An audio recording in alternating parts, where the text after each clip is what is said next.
Threadpreneur, 2-3 tahun yang lalu kira-kira, waktu aku bikin video tentang ekonomi. Banyak banget komen yang masuk bilang, jangan ngomong sendiri, ngomong sama Pak Rizal Ramli di Indonesia Lawyers Club Business Forum dan seterusnya. Nah, kali ini tantangan itu akhirnya saya jawab. Saya termasuk orang yang selalu mendukung pemerintah, apapun kebijakannya, karena saya percaya bahwa mereka sudah menjalankan perannya. Terlepas banyak kekurangannya, saya tidak bilang bahwa mereka sempurna kebijakannya. Yang namanya pemerintah bisa saja mengambil kebijakan yang salah. Tetapi kali ini, untuk netizen, untuk Anda follower Astronaci, saya hadirkan Bang Rizal Ramli yang memang terkenal kontroversial, yang selalu beroposisi katanya dengan pemerintah. Tapi apakah benar beroposisi? Ataukah memang beliau punya sudut pandang yang menarik, yang mungkin bisa jadi saran buat pemerintah? Kalian yang tentukan, karena saya hanya mengundang dan saya juga mencoba menyampaikan pikiran saya.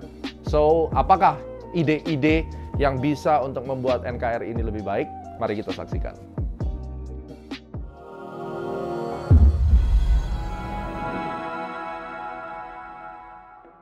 The one and only Bang Rizal Ramli. Thank you very much, Bang. Waduh, luar biasa. Saya senang banget ketemu anak muda kayak kamu ini. Waduh. Biasanya kita ketemu orang tua mulu. Terakhir sama Bang Karni ya. Sekarang berubah banget hostnya muda. Bang, kita mau ngobrol-ngobrol tentang sudut pandang Bang Rizal. Suatu hari dipercaya sama Tuhan, siapa tahu jadi RI 1. Gak ada yang tahu nih. Semua orang kan boleh bermimpi jadi presiden, ya kan? Tapi ada beberapa hal yang saya catat track record dari semua statement Bang Rizal tentang ekonomi Indonesia. Kita mau bahas tentang makro, terus kemudian kita masuk tentang strategi. Langsung saja, kita melihat bahwa GDP kita habis digebukin sama COVID. Memang kita sempat minus dan technical recession, tapi at the end kita minus 0,74, hampir di ambang positif. Anda melihat Indonesia memang beneran recovery atau ini adalah semu? Kalau kita recovery cepat, itu seperti huruf V. Ya. 6% anjlok dengan cepat, V-shape. naik lagi V-shape. Saya khawatir apa yang terjadi di Indonesia ini kayak huruf W. Anjlok, recover sebentar, kemudian deeper lagi sebelum kita kembali. Nah, ada berapa penjelasannya? Karena sebelum COVID pun ekonomi Indonesia udah pelan-pelan melambat. Dan indikator makronya tidak menggembirakan. Salah satu ininya current account defisitnya besar. Trade balance ya? Trade balance dan sebagainya. Jadi aneh dalam kondisi normal aja sebelum COVID tumbuhnya hanya bisa 5%. Karena kebijakan ekonominya sangat konservatif pada waktu itu. Nah, dengan COVID dia akan lebih parah lagi. Nah, memang untuk kuartal ketiga ini akan ada perbaikan sedikit. Tapi itu lebih banyak kayak blips. Naik sedikit, bakal turun kembali. Naik sedikit karena sejumlah faktor, karena faktor lebaran. Apapun setiap kali lebaran itu spending naik. Ya. Tapi lebaran tahun ini spendingnya lebih kecil dari lebaran-lebaran sebelumnya. Karena yang punya uang kan menengah ke atas. Menengah ke atas dikandangnya di kota-kota. Iya kan? Betul. Jadi mereka nggak spending. Nah, yang kedua ada manfaat dari penurunan PPN buat mobil. Ya kan? On the margin. Orang yang kalau yang kaya kan udah punya mobil. Ya. Ini yang pas-pasan mumpung diturunin PPN-nya pada beli mobil. Tapi itu cuma one shot. Berapa bulan aja, terakhir angkanya saya lihat penjualan mobil udah drop lagi. Ya. Nah, beberapa langkah-langkah ini menolong. Tetapi ada dua faktor kenapa kita bakal nyungsep lagi. Satu adalah COVID ini ternyata makin meluas. Angkanya makin tinggi. Tambah terus ya. Ya, tingkat vaksinasi kita masih rendah lah. Nah, negara-negara yang tingkat vaksinasinya tinggi itu jelas berkurang COVID-nya. Seperti Amerika di bawah Biden dan sebagainya. Nah yang kedua, world economy, terutama US economy, dalam proses tekanan inflasi. Karena sedemikian banyaknya uang yang dipompakan, sekitar hampir 5 triliun US dollar. Ya. Masuk ke sektor spekulatif, ya kan, sebagian besar. Jadi juga efeknya terhadap inflasi tinggi. Nah pilihannya Amerika harus narik uang ini. Karena kalau dibiarkan terlalu lama, inflasi yang tadinya rendah sekali, hari ini di Amerika inflasi udah 3% lebih. Ya lumayan naik. Ya kan? Jadi dia harus sedot kembali uang ini, caranya nyedot tentu tingkat bunga dia harus naikin. Makanya yield-nya naik terus. Nah yieldnya naik terus, itu akan kena lah Capital outflow buat kita. capital outflow buat kita. Gitu. Yang ketiga, memang ada recovery terhadap ekspor Indonesia, tapi saya perhatikan hanya karena kenaikan harga komoditi, bukan karena volume. Oke, make sense. Nah, jadi itu nggak terlalu sustainable. Karena China sebenarnya juga minta kan Iya, coal-nya betul. dari sana. Jadi istilahnya nggak sustainable. Ya, Anda melihat bahwa recovery ini itu bonus daripada environment eksternal ketimbang dari core-nya sendiri. Dari core internal kita. Tapi kalau kita lihat ya, kita ngomong Amerika, aneh banget. Waktu COVID, sejak 24 Maret itu globally bottoming, terus kemudian Dow Jones sampai sekarang terus naik. Indeks kita enggak? Apakah benar-benar karena capital outflow? Kalau kita ngomong bahwa Amerika sendiri harusnya struggle, tapi kenapa indeks sahamnya naik terus? Karena memang uang yang masuk di capital market, spekulatif sektor banyak sekali. Emang gede? Ya jadi uber-uberan kan, seperti kamu tahu kan, ada yang naikin harga saham ini langsung beli di sini, Ya. Bitcoin, segala macam. Ya. Excess liquidity ini orang semakin spekulatif. Oke. Itu yang drive Dow Jones tinggi sekali. Ya. Tapi banyak ahli bilang hati-hati, ini harus disedot likuiditas ini, kalau enggak nanti inflasinya bakal tinggi sekali. Cuma itu demand inflation atau cost? What do you think? Lebih banyak demand It's good dong harusnya. dan good karena sebagai contohnya lah, produk pertanian kan naik tinggi sekali. Ya. Ya, Commodities price. commodity price naik, ya kan. Punya selain ada demand, tapi juga ada cost push daripada inflasi. Karena ada komoditi itu. Ada komoditi. Sedangkan Indonesia kalau kita lihat, productivity kita tuh kan rendah banget. Karena satu, saya melihat kompetensi. Terus kemudian kedua, dengan adanya utang kita yang makin membengkak. Saya lihat di Indonesia ini yang sangat keras sekali bahwa Indonesia tidak boleh nambah utang. Itu kan Bang Rizal. Dan kemudian kalau kita counter, oh ya rasionya sih masih oke dibandingkan GDP. Jadi masyarakat tuh sebenarnya juga ingin tahu bagaimana kita itu sebenarnya ngikutin teori makroekonomi atau sebenarnya kayak gimana kalau secara rasio kita masih oke, tetapi kita utang tetap nambah gitu. Jadi dengan sengaja pejabat-pejabat pemerintah hanya menggunakan rasio utang dibanding GDP. Dengan sengaja? Dengan sengaja. Wow. Ya kalau itu memang rendah, ya kan?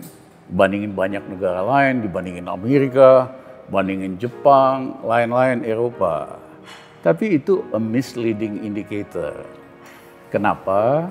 Jepang misalnya, memang rasio utang terhadap GDP dia lebih tinggi dari kita. Ya. Tetapi Jepang itu kebanyakan yang beli utang dia lembaga keuangan Jepang, rakyat Jepang sendiri. Yang kedua, lupa bahwa net asset position Jepang itu ada 4 triliun dolar lebih di luar negeri. Ada pendapatan ini kan. Ya. Beda sama kita net asset position kita itu negatif. Amerika nggak usah ngomong, karena Amerika satu-satunya negara yang bisa nyetak dolar berapa aja. Jadi para pejabat pemerintah dengan sengaja ngajarin rakyat kalau lihat hutang itu hanya rasio dari hutang per GDP. Indikator ini menyesatkan. Wow, that's a Yes. new thing. Masyarakat harus tahu nih. Karena the two indikator adalah kemampuan bayar. Oke. Sama kredit card. Kamu punya income berapa? Rentabilitasnya ya. Nah, paling kan 30% Ya. bisa dapat kredit card. Ya. Ya kan? Demikian juga indikator yang lazim dipakai di seluruh dunia adalah debt service ratio. Ya. Jadi berapa cicilan kita dibandingin sama ekspor kita. Yang dianggap aman itu 20%. Indonesia udah nyaris 40%. Hampir double ya. Hampir dari nilai double. wajar. Itu danger. Nah yang kedua adalah rasio hutang itu sangat tergantung sama tax ratio. Kalau tax ratio kita tinggi, let's say 20%, utang gede mah nggak ada masalah. Persoalannya tax ratio kita sebelum krisis aja 10,5%. Hari ini cuma 8%. Padahal waktu zaman saya tax ratio itu udah 11,5%. Harusnya makin maju negara, tax ratio-nya kan makin tinggi. Ya. Nah, itu ada standar dari OECD. Boleh punya utang sekian persen dari GDP, asalkan tax ratio kamu sekitar 25%. Kita bawa-bawa 25%. Nah, yang ketiga indikator, apa yang disebut sebagai primary balance. Kalau primary-nya balance-nya positif, kita nggak ada masalah bayar bunga dan cicilannya. Ya. Pokoknya. Tapi kalau primary balance-nya negatif, itu artinya kita untuk bayar bunga saja harus minjem. Ya. Nah, tahun ini kita harus bayar bunga 373 triliun. Mesti ngutang lagi. Gali lubang tutup lubang. Nah, makanya dia panik. Dia mulai naikin pajak ini, pajak itu. Padahal core masalahnya kan bukan itu. Tapi core masalahnya kewajiban bayar bunga kita 373 triliun. Untuk bisa bayar bunga, itu harus ngutang. Nah, inilah the true indikator untuk melihat utang bahaya apa enggak. Ya, Nah, pejabat memberikan penjelasan yang menyesatkan bahwa rasio satu-satunya itu hanya utang dibandingin sama GDP. Tapi kan gimana-gimana kalau misalnya kita nggak ngutang, kita nggak bisa bayar juga at the end of the day. Saya kira banyak hal. Satu tentu tax ratio harus dinaikin. Ya, tax ratio kita kan rendah. Kalau kita bisa naikin tax ratio yang normal lah buat ukuran negara segede kita 18%, itu kebutuhan hutang jauh lebih kecil. Ya karena devisanya diambil dari tax gitu. Ya betul. Nah tetapi kan hati-hati juga, kita naikin tax ratio kan banyak. Satu dengan cara naikin rate-nya. Iya. Itu diusulkan oleh Menteri Keuangan Bener terbalik. dong berarti. Yes. Dia saranin kalau perlu pajak pendapatan dinaikin 35% buat orang kaya. Ini bahaya banget. Karena lagi krisis, yang benar itu negara jangan naikin pajak, kalau perlu nurunin pajak supaya pengusaha rakyat ada stimulus buat naikin. Tapi nanti kalau ekonominya sudah booming lagi, silahkan naikkan pajak, orang nggak keberatan. Nah yang kedua, pajak pendapatan di Singapura hanya 17%. Pajak deposito lebih kecil lagi. Ya. Jadi anybody yang punya transaksi 5 juta dolar, bodoh dia kalau dia declare di Indonesia. Sehingga yang terjadi, pasti dia taruh uangnya di Singapura atau di Hong Kong yang income tax-nya rendah. Dia hanya masukkan uang ke Indonesia hanya untuk modal kerja. Jadi usulan Sri Mulyani ini akan mendorong capital flow. Ya kan? Sementara yang perlu dinaikin itu tax ratio, dan itu selain tarif, tax effectiveness dong. Ya kalau gitu tax amnesty boleh dong diusulin. Kalau jalan tax amnesty kan orang bawa duit masuk. Tax amnesty tahap pertama aja udah gagal. Karena orang mungkin nggak percaya sama pemerintah kali. Iya, karena kan begini. Kalau dilihat dari kacamata normal aja, tingkat bunga di Indonesia kan tinggi. Ya. Ngapain taruh di Singapura yang bunganya yang cuma 1%? Bawa balik sini aja. Bawa balik sini. Tapi tetap para pengusaha nggak mau karena risiko di Indonesia. Country risk premiumnya ya tinggi. Country risk premium, currency risk, ya kan. tetap akhirnya. Nah, waktu tax amnesty pertama dikasih tahu kamu declare, ya kan? Nanti kita akan istilahnya putihkan kesalahan pajak kamu, asal kamu bayar penaltinya, taxnya 4%. Nah ternyata uang masuk hanya 80 triliun. Pada saat yang bersamaan saya waktu itu revaluasi aset BUMN, cuman 10 BUMN yang ikut, juga harus bayar tax hasil revaluasi, kita ngehasilin 40 triliun setengah dari tax amnesty, nggak heboh begitu. Nah, dalam prakteknya, yang ikut tax amnesty pertama tadinya seneng, tapi pada kesel karena kemudian mesti diperiksa lagi ini itu. Jadi kayak kena prank tuh. Ya, istilahnya yang gede-gede bilang sama saya, Bang, kita malah pusing nih gara-gara periksa ini, periksa itu gitu lah. But at the end, Bang, kalau misalnya kita ngomong UMKM kita kan sekarang 60% nih mendukung GDP. Dan gap miskin dan kaya di Indonesia udah nggak kekejar lah. Kita ngobrol-ngobrol sama teman-teman investment banking dikatakan bahwa Indonesia tuh paling kuat COVID. Kenapa? Karena ya orang kayanya nggak kesentuh. Nah, artinya kan sebenarnya holes ini gimana? Seandainya Anda mungkin udah bosan jadi Menko. One day Pak D menyerahkan jabatan nih, Pak Rizal lu pegang aja misalnya suatu ketika nih, yuk pimpin Indonesia. Gimana strateginya? Karena mungkin kita ngomong konsep sih gampang, jangan ngutang. Jadi, gitu. Kalau ngomongin ekonomi soal gede sama kecil, sederhana. Total kredit yang jatuh ke pengusaha kecil hanya 20%. Total kredit. Padahal yang kecil ini, itu kemampuan belinya, kredit macetnya rendah. Karena dulu saya ketua reformasi BRI unit desa seluruh Indonesia bersama tim Harvard tahun 80-an.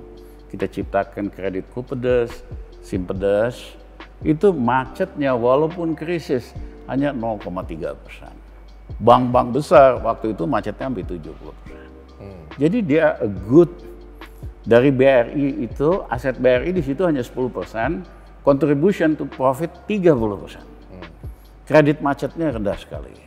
Itulah yang menjelaskan, kan ada 2 bank besar di Indonesia. Gema, satu Mandiri, gabungan dari 4 bank gede. Zaman dulu ya? Ya, dikasih pula BLBI sekian ratus triliun. Sehingga Bank Mandiri pada waktu itu asetnya 3 kali dari BRI, 4 kali dari BNI.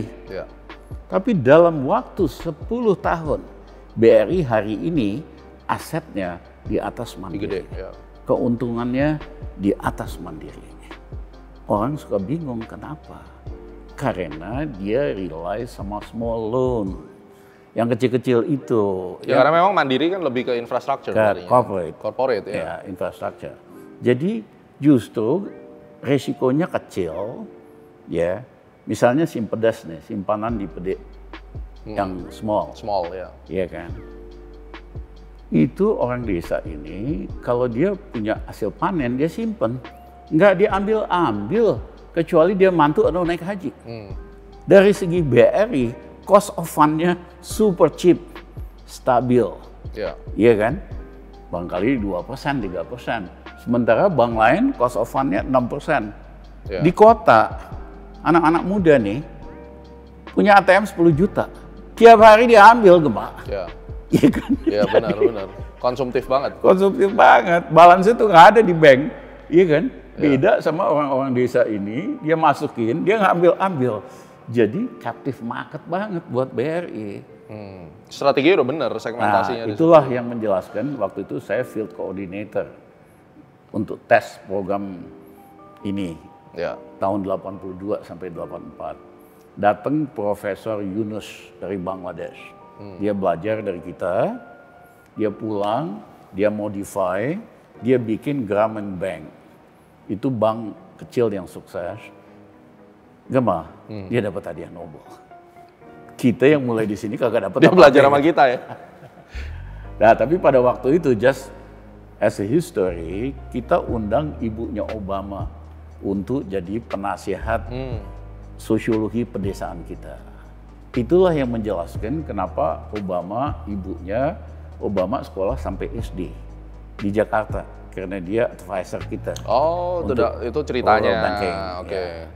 Nah, setelah SD, Obama ditarik sama kakeknya sekolah di Hawaii, sekolah bagus. Seandainya inilah ya, Obama tetap di Indonesia sampai lulus gitu. Karirnya paling top jadi apa? Kamu tahu nggak? Apa? Corporate Secretary dari Bank Rakyat Indonesia. Nggak jadi presiden. Nggak jadi presiden. Ya, dia sekolah bagus, sekolah ke Harvard, akhirnya jadi presiden. Itu udah garis tangannya. Ya, jadi histori kita sama Obama sama ibunya itu. Jadi sekarang kalau kita ngomong salah satu idea nih, konkret ya. Besok misalnya kita berdua dikasih kesempatan untuk memulihkan Indonesia. Yang pertama kita mesti beresin itu apa sebenarnya? Yang pertama, satu, kan 55% dari GDP adalah daya beli, consumption. Ya, kamu harus pompa dulu consumption. Itu yang saya lakukan waktu saya Menko Gus Dur. Saya masuk ekonomi -3. Yang saya lakukan, saya bujukin Gus Dur buat naikin gaji pegawai negeri 125% buat 21 bulan. Jadi kasih kekuatan mereka buat belanja ya? Gus Dur bilang, loh nanti duitnya dari mana? Ini kan gede, belum pernah. Biasanya hanya sesuai inflasi. Ya. Gus, begitu pegawai negeri yang jujur ini kasar naikin gajinya, dia pasti 99% belanja sektor retail hidup. Ya. Hidup. Oke. Nah, yang kedua adalah waktu zaman Habibie ada kredit usaha tani. Banyak ngilangnya lah. Pada zaman Gus Dur jadi presiden, itu macet bunga berbunga 26 triliun. Ya. Petaninya ketakutan diuber sama polisi, sama udana, mau disita tanahnya. Akhirnya saya ngadep Gus Dur. Gus, kita udah gila apa Gus? Saya enaknya sama Gus Dur nih bisa ngomong begini nih. Iya kan? Dia asik orangnya. Itu udah gila Gus. Kenapa gila? Ini tanah petani kita mau sita semua. Nanti setelah kita sita, kita mau ngapain Gus? Gus Dur bilang, bener juga ya. Ini kan gila. Jadi gimana Rizal? Udah kita hapusin aja utangnya 26 triliun. Rizal, itu kamu melanggar undang-undang. Saya bilang, saya nggak dapat untung kok. Kalau mau tangkap aja Rizal Ramli. Jadi kita bebasin 26 triliun. Petaninya happy, nggak diuber-uber. Terus harga purchasing power dari gabahnya kita naikin. Itulah yang menjelaskan sejak itu, selama Gus Dur 2 tahun, nggak ada import beras. Kecuali awal-awal pemerintahan dia. Iya kan? Karena produksi naik gitu. Kita nggak perlu import beras. Nah yang ketiga, saya panggil direksi bank-bank. Saya tanya, kredit usaha kecil yang macet berapa? Hampir semuanya Pak. Saya definisikan kecil sederhana, siapa yang minjem di bawah 1 miliar. Seandainya kita uber mereka, kembaliin, butuh waktu berapa lama, recovery-nya berapa? Mereka bilang, Pak, kita butuh waktu 2 tahun. Kok lama banget? Cuman 1 miliar doang, ya kan harus ada keputusan pengadilan. Ya. Terus baliknya berapa? Cuman 20%. Loh, Pak, ongkos kolektornya, debt kolektor, segala macam 20%. Saya bilang, saya nggak suka cara begini. I want always Rizal Ramli identik dengan out of the box solution. Saya bilang, saya nggak suka begini. Kita bikin peraturan, siapa yang macet di kategori 5 usaha kecil di bawah 1 miliar, kita kasih diskon 500 juta. Tapi 500 jutanya harus bayar tunai dalam waktu 3 bulan. Semua pada waktu itu, hampir semua pengusaha real estate itu jadi nasabah BPPN. Nggak bisa lagi nyalurin kredit. Ya. Nah, biasanya mohon maaf, pejabat itu biasanya satu-satu. Grup ini dipanggil, cincai lah. Nanti grup ini panggil, cincai. Rizal Ramli nggak ada istilah begitu. Ya, saya nggak ada yang saya panggil-panggil, ketemu aja saya kagak mau. Kita keluarkan policy, yaitu kredit bunganya yang waktu krisis 60%, makanya banyak yang macet, tak turunin ke competitive rate 15%. Yang kedua, tax restructure, boleh di restructure sampai 7 tahun. Apa yang terjadi? Begitu kita buka policy ini untuk semua perusahaan real estate, mereka bisa keluar dari BPPN, bisa mulai lagi, minjem lagi, hiduplah sektor real estate Indonesia. Saya itu oleh Ikatan Properti Indonesia, Real Estate, dikasih gelar Dewa Penyelamat Real Estate Indonesia. Nah, waktu Gus Dur udah mulai baik sektor real estate. Mulai naik dahsyat tuh zamannya Megawati. Cuman ada yang bilang, yang bikin sembuh sektor real estate namanya Budiono sama Sri Mulyani. Saya bilang, pale lu botak, gua yang kerja, lu yang klaim gitu. Nah, jadi kebanyakan tuh common sense. Ya, makanya saya nggak takut kalau Ridho Ramli jadi presiden hari ini. Saya hanya butuh waktu kurang dari 1 tahun buat naikin ekonomi Indonesia 7%. Habis itu kita akan bisa tingkatin di atas 10%. Sisa 4 tahun. Yang lawan China lah paling tidak. Nggak bisa lawan China. Nggak bisa, kita ya? akan jadi raja di Asia. Di Asia Tenggara paling Di nggak. Asia Tenggara. Jadi sebenarnya kalau kita lihat, kunci masalah ini adalah core problemnya, ini ada duit mandek kan di negara ini. Yes. Duit yang tidak keluar dan jumlahnya besar, Yes. menyebabkan negara ini nggak bisa gerak. Ya. Tapi kan duit itu kita tahu, dimiliki oleh orang-orang atau yang kita tahu, Bapak tahu lah itu siapa, tapi yang jelas uangnya nggak bisa keluar. Nah seandainya dia punya kesempatan untuk di write off dosanya dan dia keluarin, oke, gua write off dosa lu, tapi lu gelontorin ya duit di market, itu bisa Itu hidup kan ide dari tax amnesty. Ya. Kamu Bisa nggak? declare duit kamu, ya kan, asal bayar, tapi dengan syarat kamu mesti masukin uang ke Indonesia. Yes. Apa yang terjadi? Dari semua yang gede-gede, yang ikut tax amnesty program, dia masukin uangnya cuma 5% doang. Itu tadi karena dia nggak percaya. Iya, karena dia nggak percaya. Padahal kan logikanya sederhana, dollar rate di bank di Indonesia 5-6%. Di Singapura 1% aja susah. Ya artinya ya sekarang harus cari solusi gimana caranya Pak Jokowi ini sahabat Bapak juga bisa mengencourage para entrepreneur atau siapapun itu untuk ayo yuk taruh duit di negara ini dan muter, ya kan? Dan solusinya bisa mulai terlihat. Benar begitu kan Bang harusnya? Harusnya itu kan, tapi pertanyaannya, are you a credible government or you are not? Makanya dengan membangun infrastruktur yang luar biasa kan orang akan lihat bahwa sekarang memang transportasi lebih mudah. Lebih mudah, but dari segi bisnis is a losing investment. Jadi saya cerita Gemar, waktu saya zaman SBY, saya bujukin dia sejak kampanye, Mas, masa yang bisa bikin tol cuman Malaysia doang, dari Kuala Lumpur sampai Singapura. ke Singapura. Ya. Traffic density Kuala Lumpur Singapura itu 1/7 dari pantai utara Jawa, 7 kalinya. Kalau di situ visible, nggak mungkin di sini nggak visible dong. Make sense. Ya kan? Jadi masa yang bisa bikin jalan sepanjang Jawa cuma dandel segitu. Ya kan? Kita panas-panasin dia. Jadi gimana Mas Rizal? Kita bangun jalan tol, tapi jangan pakai duit APBN. Sederhana kok.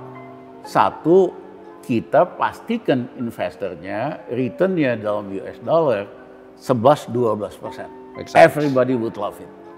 Yang kedua, itu kan 1.400 km, kita bagi 3 section, masing-masing 450 km. Kita undang Cina, Jepang, Australia to compete. Ya. Iya kan? Sovereign wealth fund dong.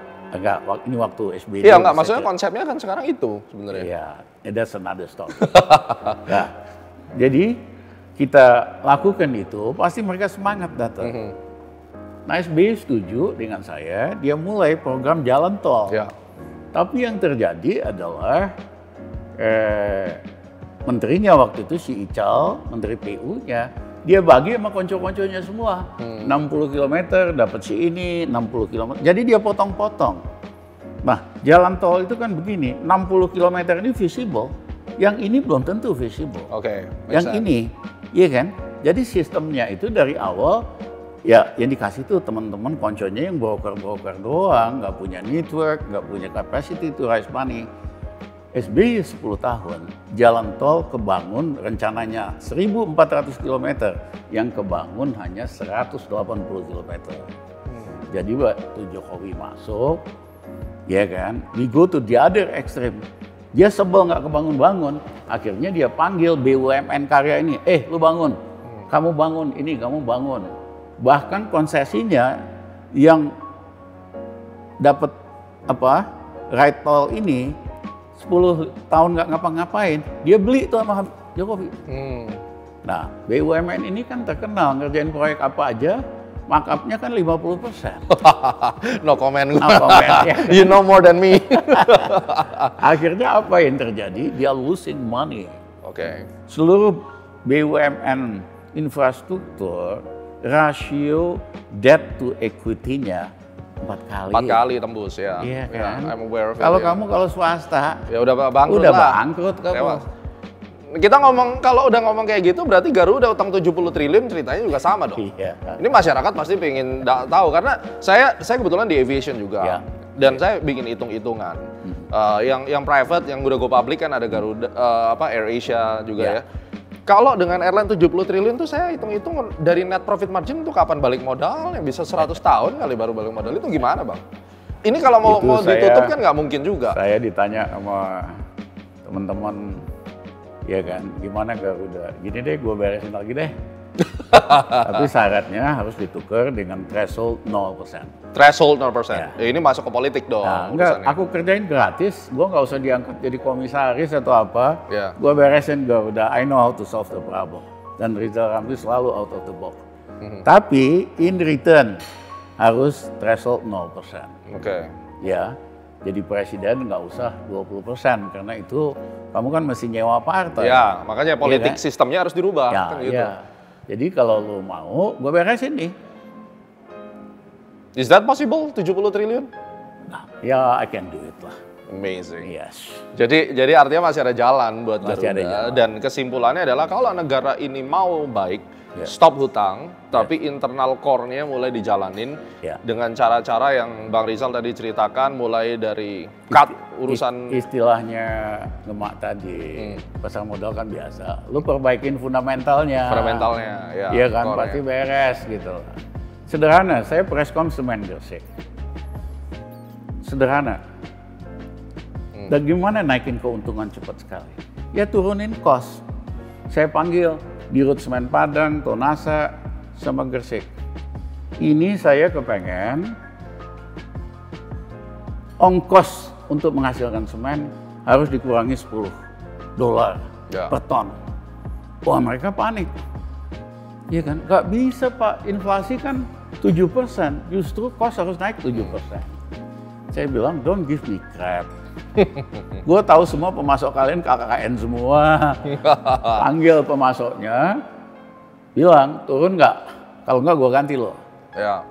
Iya kan? Nah tapi dasar mereka, mula-mula mereka udah panggil Pak, cuman bersedia $0,50. Iya kan? Saya tetap nggak mau tanda tangan. Saya kompakin semua komisaris, jangan tanda tangan sampai saya setuju. Iya kan? Turun lagi $0,50. Aku nggak mau.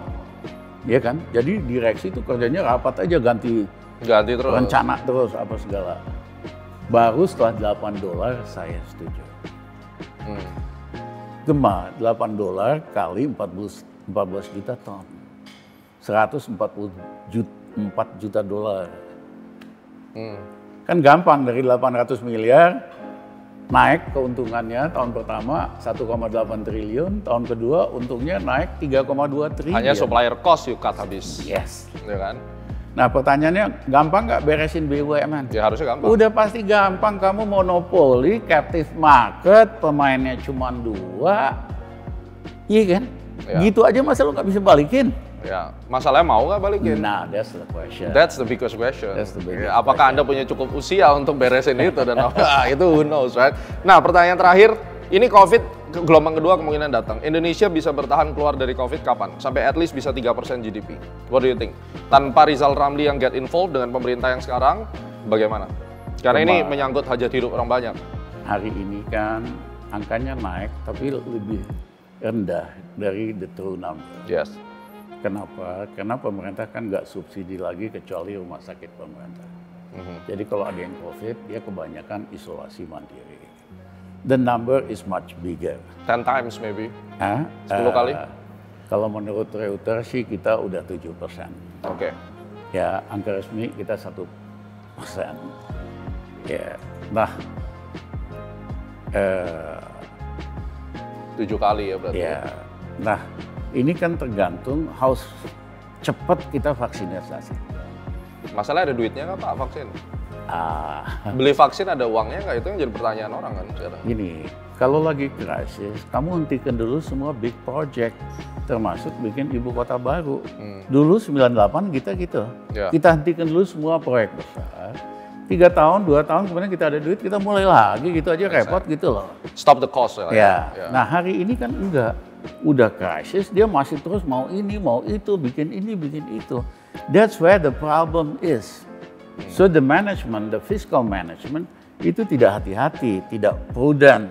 Saya kasih kata ugal-ugalan ini, pengelolaan fiskalnya. Wong tahu lagi krisis, you tekan dulu pengeluaran yang nggak perlu. Kayak rumah tangga lah, kita lagi susah, masa kita masih mau jor-joran? Yeah. Stop dulu. This side of the balance sheet nggak dikerjain. Nah, this side maksain supaya apa, pajak apa segala macam. You are not balanced. Iya kan? Harusnya kan dua-duanya, you stop dulu proyek gede, otomatis spending turun, ya kan? Kamu nggak perlu naikin pajak terlalu tinggi gitu. So artinya vaksin itu berhasil, masyarakat lebih confidence dan pelan-pelan akan pulih. Oh yes. Dan jangan sampai di lockdown lagi. Yes dong. What do you think kalau di lockdown lagi? Waduh, kita setback lagi nih. Game over. Ya, enggak, setback lagi. Setback lagi ya. Yes. Jadi itu udah kata kunci. Jadi buat rich people, Anda udah dengar langsung dari guru besar kita, Rizal Ramli. Karena dari 2 tahun yang lalu, netizen itu bilang, jangan ngomong sendiri, undang dong, debat dong. Jadi saya waktu itu kan bikin banyak view juga. Yeah. Nah ternyata memang banyak orang minta beradu sama Bang Rizal. Jadi hari ini itu kita fulfill bahwa kita nggak berantem, tetapi ya kita berargumen dan nampaknya Bang Rizal punya opini menarik. Thank you so much Bang Rizal. Thank you. Semoga Sama. nanti pemerintah bisa dengar dan Yeah. masyarakat kita menjadi lebih baik. Ya, thank you. Arigato Oke. gozaimasu. Arigato gozaimasu. Oke, guys, sampai ketemu di episode berikutnya.